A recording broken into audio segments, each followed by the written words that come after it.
চটজলদি পনির মশলা করার জন্য কড়াইয়ে তেল দিয়ে গোটা জিরে, কাজু বাদাম, টমেটো, পেঁয়াজ, আদা কুচি দিয়ে হলুদ নুন দিয়ে ভালো করে কষিয়ে জল দিয়ে মশলাটাকে ভালো করে ফ্রাই করে সেদ্ধ করে নিলাম। এরপর ওর পেস্ট বানিয়ে নিলাম।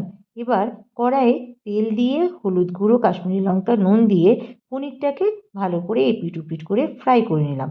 পনিরটা ঠান্ডা হয়ে গেলে পিস পিস করে কেটে নিলাম। এরপর কড়াইয়ে গোটা গরম মশলা, হলুদ গুঁড়ো, ধনে গুঁড়ো, জিরে গুঁড়ো, কাশ্মীরি লঙ্কা গুঁড়ো এবং স্বাদমতো ঝাল দিয়ে ভালো করে মশলাটাকে ভেজে নিলাম। এরপর জল দিয়ে মশলাটা ফুটিয়ে তার উপর পেস্টটা দিয়ে দিলাম। আপনারা চাইলে মটরশুঁটি দিতে পারেন, আমি দিয়েছি একটু স্বাদ মতো। তার উপর এবার পনিরগুলোকে দিয়ে দিলাম, দিয়ে জল দিয়ে আবার ভালো করে ফুটিয়ে নিলাম। এরপর স্বাদ মতো মিষ্টি দিলাম। আমি এখানে গুড় ব্যবহার করেছি, আপনারা চাইলে চিনিও দিতে পারেন। তার উপর ধনেপাতা কুচি দিয়ে পনির